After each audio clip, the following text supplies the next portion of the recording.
yo bodgers, in a quest to try and get this thing to finally start. Something is missing. Can you tell what it is? Yeah, points for you if you get it right. It's pretty obvious, but still. We're going to attempt to clean the carb. I mean, obviously this thing was bought secondhand a long time ago, and I wasn't even sure what it's from.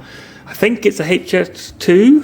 Is it a HS2 carb? I'm pretty sure it is, because I mean, at least from diagrams with this little sort of side vent thing, I don't even know what the hell these things are called, but I guess that's where the fuel fills in. It all looks like a HS2 carb. I'm not massively clued up on them, as you can tell, so I'm basically going to give it a good old clean. I've stripped some of it down, so I finally managed to get the needle out, and this thing was seized in, so I don't think that's done it much good. So I've polished the needle, as you can tell. It's not too bad. I need to continue a bit further. Been using some P1200 grit just to shine it up, and I need to clean this. If I can get the focus on it. That is absolutely horrendous, so yeah, that needs to be cleaning. But it looks like no fuel has been able to get through, because the gap between the needle and where it pokes through, on this bad boy, was pretty crusty. So hopefully that is the main problem. So as you can see, it's still a bit corroded in there. So I'm going to clean it all up. Various contact cleaner, carb cleaner, the work, and yeah, see how we go. Put it all back together after and see if it'll finally start.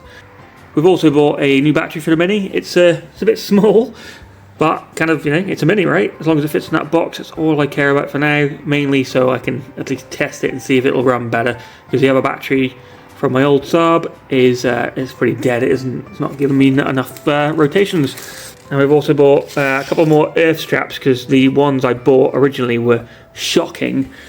These metal piece of crap ones, which all they do is get really hot and they're dreadful. I know that earth point's not very good, but yeah, they were shocking. So yeah, slap some new ones of these on. I got a couple of these to go on and give it the best fighting chance we've got.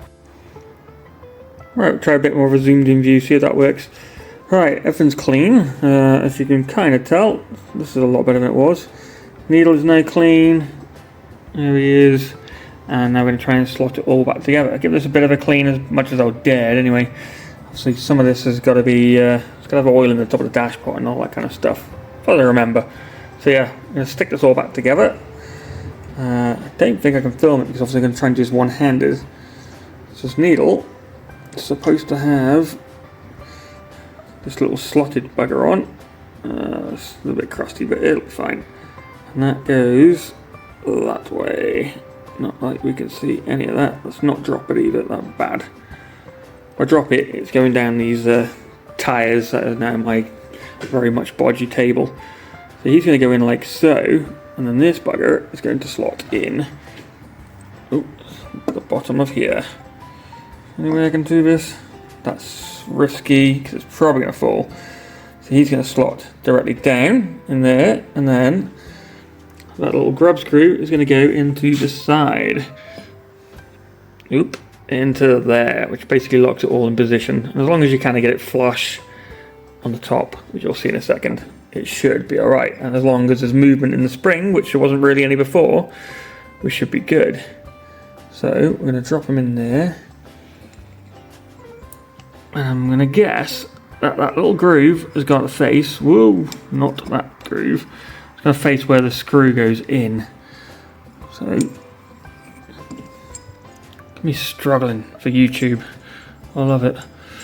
Right, there's the screw hole. Obviously that has got to slot. I have to look over the camera for a sec. Slot down in.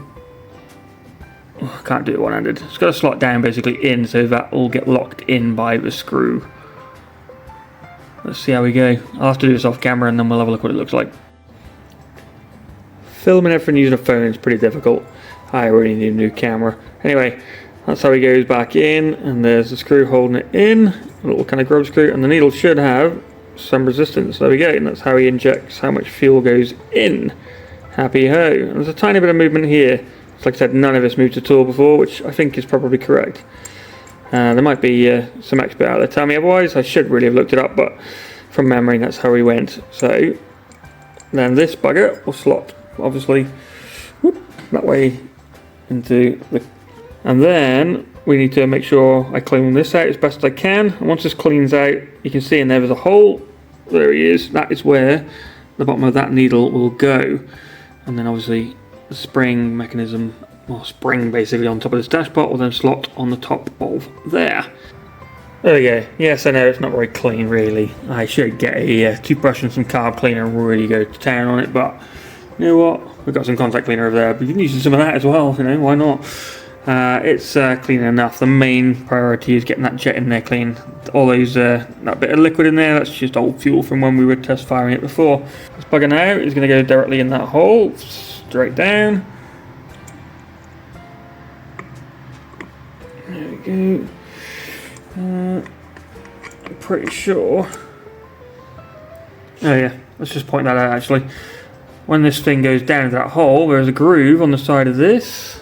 Can we get the focus? Kinda. And that's got to go where this little thing is here. It kind of locks it all in place. So you get your needle in your hole, and then from this end you'll see it slots in there. Happy ho. And he's all in. And then pretty basic from this point on. Spring goes to the top of there. And your dashpot, oop, other than dripping cleaner everywhere, it's going to go on to here, obviously in the right configuration, whichever that is, that way. There we go, and bolts back in. I mean, I was looking at it with my eyes, not the camera lens, so who knows what I was actually filming. Basically, you slap your bolts back in, and then this, with a new gasket, or some paste or whatever for now, is going to go back onto the manifold.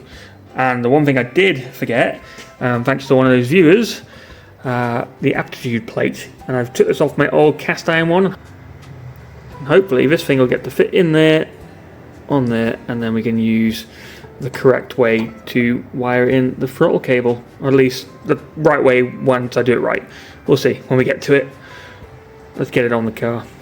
Now I forever say do not copy Professional Bodger. I cannot find my exhaust paste, you know, for life of me, and like I said, I haven't got the gaskets. So what I'm going to do is make my own. I used to use, back in the day, cornflakes boxes. We're going to cut around that and bosh one together. We've got one gasket, it's going to go on the other side, and we're going to use this on the other. Hopefully that'll stop it leaking fuel when we slap it together. Obviously I'll replace this with real gaskets, yes I know, but for now, for test purposes, that's what we're going to do. There we go, that'll do for a bodge for now. Homemade bodgy gasket, perfect. That's just basically to seal this little spacer plate thing that some carbs need. It'll do. It'll do. Let's slap it on. Here we go, making another one because I just realised for the aptitude plate to fit in there, we're going to need another gasket. Here's a little cool story, bro, kind of thing. This little cutting knife thing. I got it for free with my front end. Because when that turned up in the packaging, it was all wrapped up, and this bugger was sticking out of the polythene or whatever was wrapped around it, like this. Knife open, and my wrist was like millimeters because I got so excited trying to rip off the polythene to see what the front end looked like. That was millimeters from my wrist, so it could have been not very good. Let's just say, should really have threatened a lawsuit or something. But you know what? I was just happy to get my parts. But yeah, just be careful if you do buy front ends and, well, any panels really. Just make sure you check everything before you go tearing into it, just in case someone does accidentally leave said knife sticking out of packaging.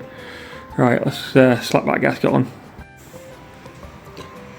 There we go, so when they're all on there, it's going to look something like that. I think that's the right way for the plate, because it looks like your cable would probably go through there, etc, etc. This could be wrong, but you know, again, it looks like something would bolt over the top of this too.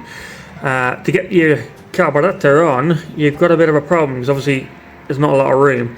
Luckily for me, I've not got most of my engine mounts on, so my plan is going to be, in a second off camera, pull the engine forward a bit, because it's got a bit of lift, and then slot it in, nice and easy, and then bolt it up. So yeah, just bear in mind, you're going to have a little bit of a room problem if you've got a HS2 carb with spacer plate. I don't know if I need the plate, but it came with it, so it's going on, and the studs are quite long, so that's my answer for it. Right, now the carb is all seated correctly and tightened on. I'm pretty sure, like I said, that's in the right position. Still got problems with this little grommet that goes through the firewall for the cable, but for now we're going to run it across the front of here, and then this would normally then go through there and then into Mr. Accelerator cable. There we go, that'll do. I know this is still technically not right. The cable's going through there and it's onto the accelerator cable, or throttle controls, whatever you want to call it, and I'm not quite sure where the spring goes, you know, that gives it tension, so I've just slapped it on there for now. Not ideal, I know, but it, you know, gives me resistance for now, so we'll have to look that up and figure it out. I always thought that on this side, can we see, there's that little sort of hole there on the back of the aptitude plate. I always thought that was where it went, but then that would have to be on this side, unless I got it on upside down or something. I'm not quite sure, but yeah, someone let me know in the comments. That'd be great. But for now, we've got all that in, so we're going to stick on some temporary fuel lines. Well, actually, no, we're not. We're not even going to do that. We're going to block the fuel lines off. I'm going to put in some starting aid, as we call it, easy start. Thanks to my dad for giving me that. It's going to be quite handy. We're going to give it a little bit of a burst and see if it'll make any difference with the new battery, and obviously once I've slapped these new cables on. Let's see if we can get this thing to finally show some real signs of life.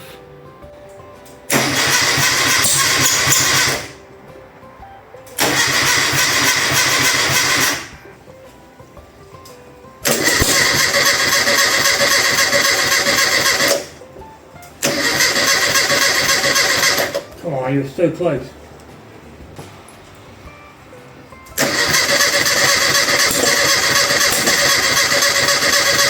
Oh, you little bugger.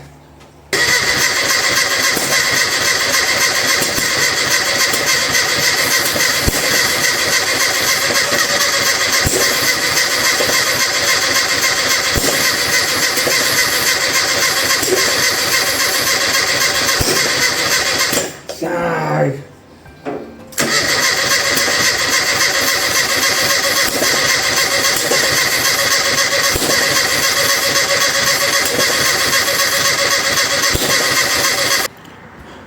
We're still getting close, but that starter motor was getting mighty hot.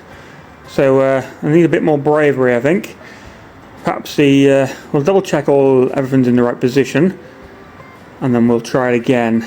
Maybe we'll add let this temporary, what do we call it, back on. I keep forgetting that's for the advanced timing. Then we'll give it another try once it's cooled down a little bit, and hopefully if I just keep powering it in, it's not spitting flames, so I'm not going to let my hand blowing off. We'll try and get it to cough over and hopefully run a bit longer. Don't like that starter motor getting hot. Obviously something's not quite right with the way the key's wired. I should probably look at that actually, and then yeah, try again. We're nearly there though.